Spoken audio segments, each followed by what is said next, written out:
tahu, hanya saja tidak merasa bersalah. Seperti aku juga bisa dijalani. Kau tahu akan sangat sulit bagiku untuk menerima lebih banyak pukulan daripada yang kuterima. Tuhan melarang untuk berada di depan juri dan memiliki kesempatan. Jadi aku melakukan panggilan darurat ini karena sesuatu harus terjadi. Kita perlu tema inti, yaitu kau tidak melakukan kesalahan apapun. Kau tahu kau tidak melakukan kesalahan apapun di bidang apapun. Dan kau datang ke New York untuk menghadapi semuanya secara langsung.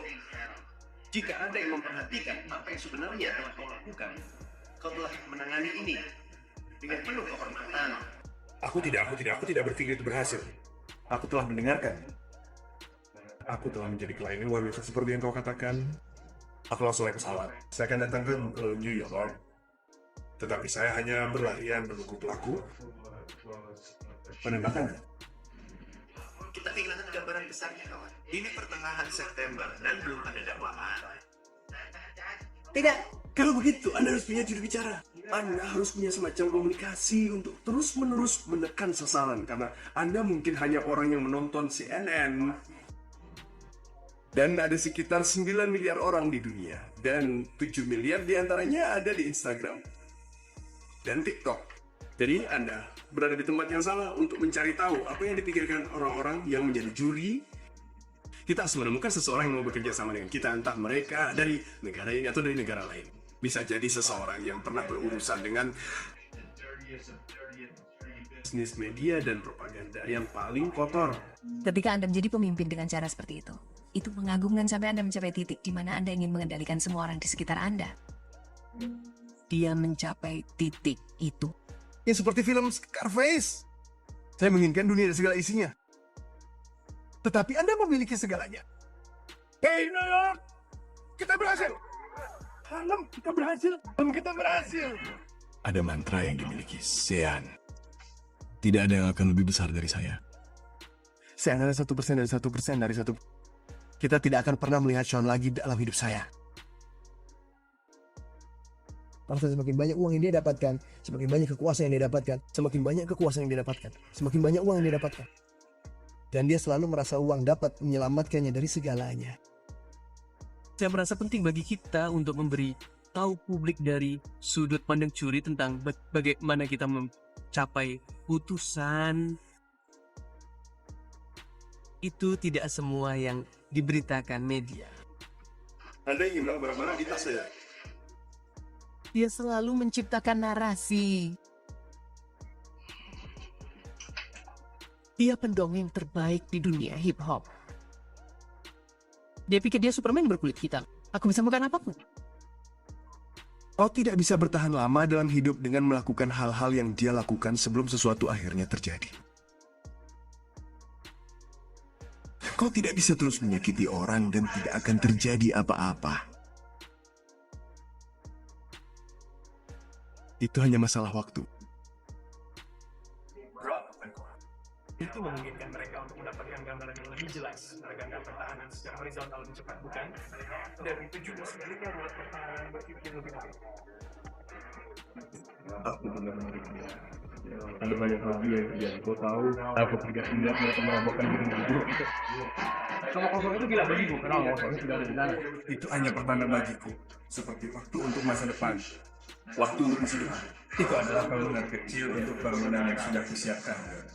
Kau tahu, itu pertanda bagiku, tapi aku mengatakan omong kosong itu sekitar 2 bulan yang lalu, bukan? Aku tidak bersalah.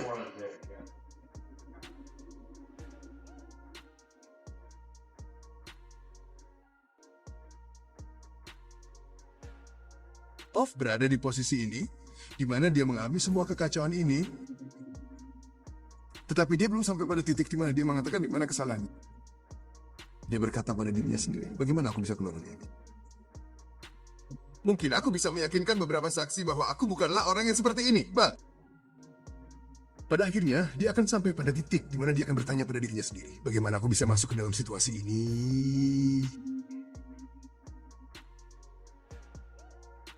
Dengarkan aku akan menutup telepon sekarang juga, dan aku akan membiarkan kalian para profesional melihat situasi ini dan kembali kepadaku dengan sebuah solusi.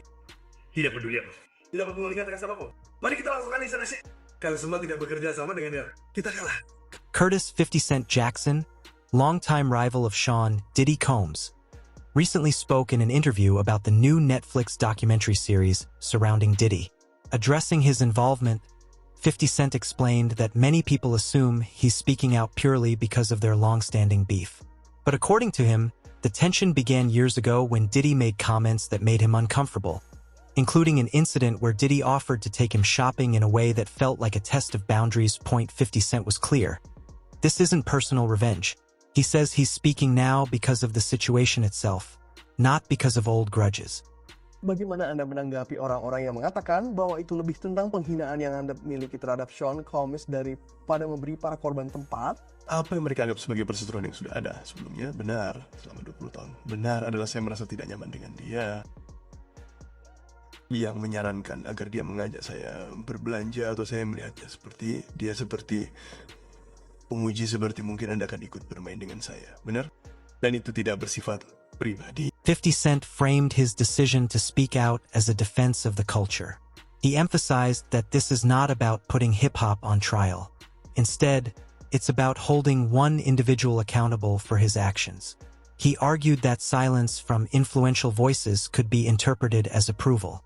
By speaking up, he wanted to make it clear that the culture does not condone this behavior. Itu tidak benar. Apakah menurut Anda budaya hip hop juga diadili seperti halnya Sean Combs? Oh, lihat, jika saya tidak mengatakan apapun Anda akan menafsirkannya seolah-olah hip-hop tidak When discussing the documentary itself, 50 Cent said its strength lies in its honesty. He believes that even if Diddy dislikes certain moments, he won't be able to deny their authenticity. According to 50, deep down Diddy will recognize how well-crafted and impactful the project is. Viewers have already begun calling it one of the most powerful documentaries released in recent years. In 50 Cent's view, the truth is unavoidable, and the documentary presents it plainly. Sean Combs menonton ini, menurut Anda apa yang akan dia rasakan? seperti wow ini luar biasa. Saya akan berkata ini adalah film dokumenter terbaik yang pernah saya lihat dalam waktu yang lama. Karena Anda akan melihat orang-orang mengatakan itu, dia mungkin merasakan hal yang berbeda tentang sebagian-sebagiannya, tetapi dia tahu kebenarannya. Saya rasa dia akan melihat. The most damaging evidence in the documentary is security footage from 2016 that allegedly shows Diddy physically assaulting his former girlfriend Cassie in a hotel hallway. The video reportedly captures him punching, kicking, and shoving her. Diddy has since publicly acknowledged the footage on social media and taken responsibility for his actions. Netflix also included behind-the-scenes footage revealing serious dysfunction within Diddy's legal team. In the clip, a visibly frustrated Diddy confronts his advisors, exposing not just stress, but a breakdown in coordination and unity within his defense. Saya akan menutup telepon sekarang juga, dan saya akan membiarkan Anda, para profesional, melihat situasi ini dan kembali kepada saya dengan sebuah solusi. Tidak peduli apapun yang dikatakan orang. Mari kita sudah ke sana. However, Diddy's legal team disputes Netflix's use of certain footage. They claim it was used without authorization and includes private moments, unfinished pre-indictment recordings, and confidential legal strategy discussions never meant for public release. According to his team, the footage originated from an incomplete and unrelated arrangement, with no rights ever transferred to Netflix. They argue that a payment dispute between third parties does not grant permission to use unlicensed material. None of the footage, they insist, came from Diddy or his team. This issue was discussed on The Breakfast Club, where hosts revealed a critical oversight. Diddy's usual cameraman had sent an unpaid replacement, whose footage may not have been covered under the original legal agreement. Diddy's lawyers reportedly discovered this only after the documentary's release. This mistake may explain how the footage was legally obtained, and possibly how 50 Cent gained access to it, raising questions about whether Diddy's legal troubles are being exploited. Diddy telah meminta seorang juru kamera, seorang fotografer, yang selalu bersamanya, bukan? Beberapa hari ini, juru kamera itu mengirim seseorang dan tidak datang sendiri.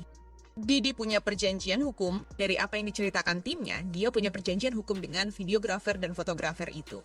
Mereka tidak yakin apakah itu mencakup orang yang akan menjual atau apapun. Namun 50 Cent menjinakkan rekaman ini. Ada juga ketidaksepakatan antara Diddy dan orang yang merekam rekaman ini. Orang ini tidak pernah dibayar, dan mereka tidak mengetahuinya pengacaranya sampai film dokumenter ini dirilis. Jadi semua barang yang diedit dan tidak diedit yang direkam pada waktu itu, maksud saya jika mereka membelinya dan memilikinya dengan cara yang benar, dan tim Diddy masih memeriksanya, Itu ada untuk digunakan. Jadi kita akan melihat beberapa hal yang jika saya yakin dia yang mengendalikan. Media personality Peter Rosenberg offered a different perspective, criticizing 50 Cent's approach. Rosenberg suggested that 50 has been waiting years for this moment. He traced their conflict back to the early 2000s and 50's breakout track How to Rob, which angered much of the industry, including Diddy. Rosenberg noted that powerful figures tried to push 50 Cent out, and when combined with his street conflicts, it nearly cost him his life. Now wealthy, successful, and untouchable, Rosenberg believes 50 sees this as long-awaited payback, something he can now pursue without fear of industry backlash. Industri. Namun di suatu tempat dalam jiwaku, kupikir Didi telah berpegang teguh pada hal ini. Mencari kesempatan untuk menggantikan Didi sejak 50. Merilis How to Rob. Maksudku ya, kau tahu dengarkan. Karena seluruh industri, ingat loh, seluruh industri pada saat itu, jika kau cukup tua, kau tahu pada usia tertentu, kau ingat bahwa mereka marah pada 50 sen karena kau tahu berbicara seperti dalam lagu itu. Dan mereka benar-benar berusaha menyingkirkan Bro dari permainan, dan kemudian jelas jalanan dan hal-hal lain yang tidak selalu terjadi, yang hampir mengakhiri hidup 50. Tetapi kemudian dia kembali. Sekarang kawan tidak, saya katakan, padamu. Dan itu semua permainan yang lucu, dan lucu baginya sekarang. Dia tidak. Dame Dash offered even harsher criticism, accusing 50 Cent of publicly tearing down another black man during a vulnerable moment. He argued that the situation should have been handled privately or avoided altogether. According to Dame, turning this controversy into a major documentary benefits outsiders more than the community itself and highlights division rather than unity. Dame Dash stated, "Never trust a black man that will make a documentary tearing down another black man for a white man. That's nasty work." When asked about Cassie, however, 50 Cent left no room for doubt. He stated unequivocally that he believes she is a victim, explaining that her youth and vulnerability made her susceptible to long-term psychological manipulation. Korban dalam semua ini. Saya yakin Cassie adalah korban dalam semua ini karena ia datang seperti itu. Ia berusia sekitar 18, sekitar 19 tahun pada awalnya. Setelah beberapa saat seiring Analyst Soul also criticized the documentary, suggesting 50 Cent's motivations may be more personal than objective. He speculated that lingering emotions related to his son's mother, who was once involved with Diddy, may be influencing the project. According to Soul, 50 appears overly fixated on Diddy, allowing past personal feelings to shape the narrative rather than presenting a neutral examination. Saya pikir penting untuk Dia mengatakan itu tidak personal. Jelas itu personal. Jika Anda membuat film dokumenter tentang Puff, kawan. Hei 50 sen, Anda benar-benar menyukai celana dalam pria ini. Anda menyukai celana dalam pria ini, kawan. Oh, saya pribadi saya tidak percaya apapun yang Anda katakan. Oh, saya tidak percaya Puff meminta untuk mengajak Anda berbelanja. Saya pikir Anda kesal. Karena ibu putra Anda jatuh cinta pada Puff. Dan dia meninggalkan Anda dan Anda mencintainya. Dan, Puffy. Dia hanya sesuatu yang bisa dilakukan Puffy. Dan saya pikir Anda... Ultimately, regardless of the legal disputes surrounding the footage or the debate over 50 Cent's intentions, the documentary presents an undeniable core. It brings forward serious allegations against Sean Combs and visible evidence that cannot be ignored. Whether this project represents a long overdue public reckoning or a personal vendetta is left for the audience to decide. What is clear is that this story has reached a point of no return. The footage is public, testimonies are out, and the conversation about power, accountability, and what the industry has tolerated for decades is now front and center. Thank you for watching. If you found this breakdown insightful, please like and subscribe to stay updated as this story continues. Let us know your thoughts in the comments below.